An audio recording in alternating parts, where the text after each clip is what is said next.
Saudara-saudari yang terkasih di dalam Kristus, marilah kita mulai renungan hari ini. Dalam nama Bapa dan Putra dan Roh Kudus. Amin. Renungan Harian Katolik, Sabtu 10 September 2022. Hanya kepada Tuhan kita menyembah. Fondasi yang kuat merupakan bukti kita pengikut Kristus. Bacaan pertama. Bacaan dari surat pertama Rasul Paulus kepada jemaat di Korintus. Saudara-saudara terkasih, jauhilah persembahan berhala. Aku berbicara kepada kalian sebagai orang-orang yang bijaksana.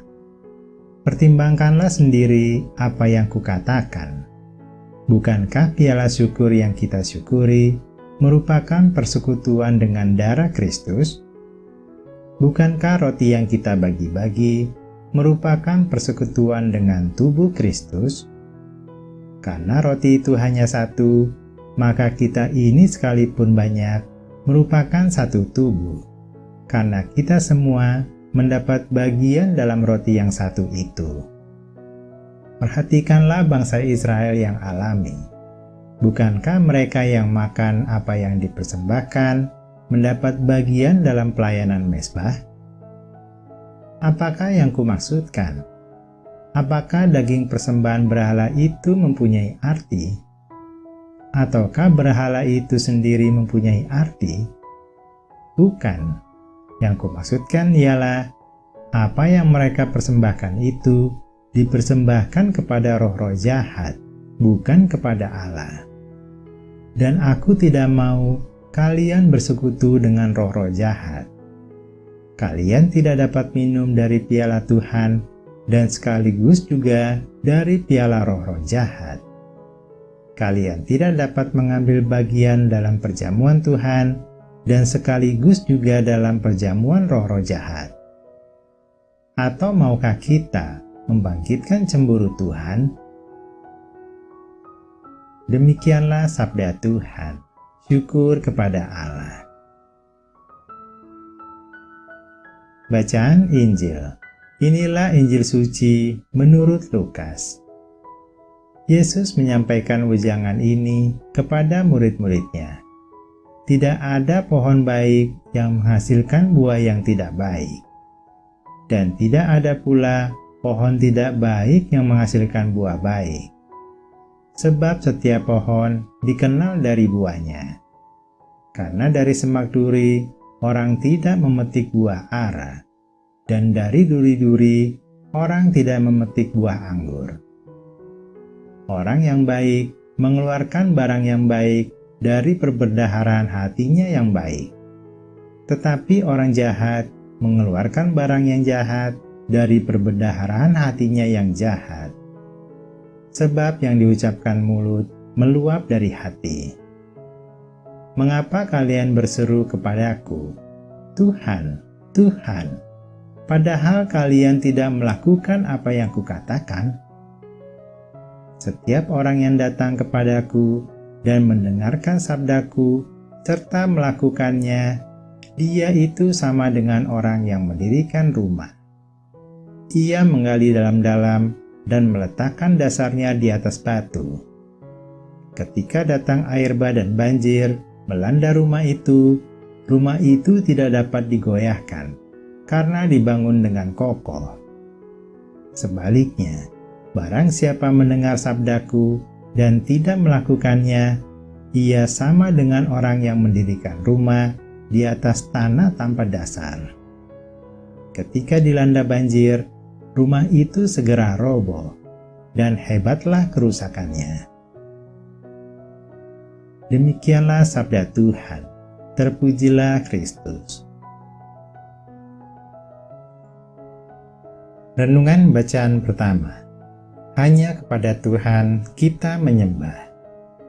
Jangan menyembah berhala. Kegiatan penyembahan berhala sering dilakukan sejak dulu kala. Paulus mengajak jemaat Tuhan untuk menyikapi masalah ini dengan serius. Sejak pertama kali Allah yang hidup itu memberikan 10 perintah Allah kepada umat Israel. Allah melarang umat Israel menyembah ilah lain. Allah yang hidup dan konsisten pada perintahnya itu telah berinkarnasi dalam diri Yesus Kristus. Melalui Dialah, umat masa kini bergantung dan berserah penuh. Penyembahan berhala jelas tidak boleh dilakukan oleh orang-orang yang percaya kepada Kristus. Kita umat di masa kini mungkin tidak lagi menyembah dewa-dewi, namun seringkali kita masih menyembah bentuk-bentuk berhala lain yang merupakan manifestasi iblis, yaitu menjunjung tinggi dan sangat terikat pada kekuasaan, kesenangan, hawa nafsu, kemewahan, dan harta. Kita hidup satu tubuh di dalam Kristus. Sebagai orang-orang Katolik masa kini, selain percaya kepada Yesus Kristus, kita pun hidup di dalam Kristus. Kita ini sekalipun banyak merupakan satu tubuh, karena kita semua mendapat bagian dalam roti yang satu itu. Hal ini mengingatkan bahwa tidak mungkin kita yang sudah menyembah, hidup dan satu dalam Kristus, masih juga menyembah ilah lain yang merusak kesatuan harmonis ini. Renungan Bacaan Injil. Fondasi yang kuat merupakan bukti kita pengikut Kristus. Ciri-ciri pengikut Kristus. Yang baik selalu melahirkan yang baik pula. Ini prinsip yang tidak bisa ditawar-tawar. Jika benar kita adalah pengikut Kristus yang maha baik, kita benar-benar mengikuti perintahnya. Maka buah kebaikan itu akan terlihat jelas dari sikap dan perbuatan nyata kita sehari-hari. Dan ciri utama pengikut Kristus adalah memiliki kasih, yaitu kasih kepada Allah yang juga tercermin dari sikap mengasihi sesama manusia. Fondasi kehidupan yang dibangun pada firman Tuhan. Murid Tuhan sejati yang fondasi kehidupannya dibangun berdasarkan pada firman Tuhan akan mampu bertahan menghadapi badai kehidupan. Sebaliknya, jika seseorang mengaku pengikut Kristus, namun hanya di bibir saja, dan hati penuh kedengkian dan kejahatan, fondasi hidupnya jelas bukan dari firman Tuhan. Fondasinya lemah, tidak akan bertahan lama, dan luluh lantah ketika tekanan besar di kehidupan datang. Jadi, bukan penampilan luar apakah kita sudah Katolik atau belum. Yang utama adalah apakah Yesus dan firman-Nya sudah menjadi dasar hidup kita. Marilah kita berdoa.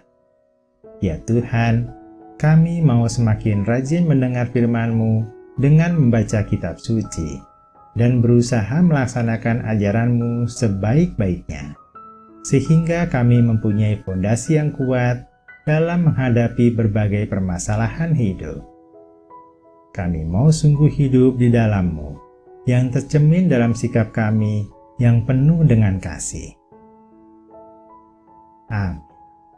Dalam nama Bapa dan Putra dan Roh Kudus. Amin.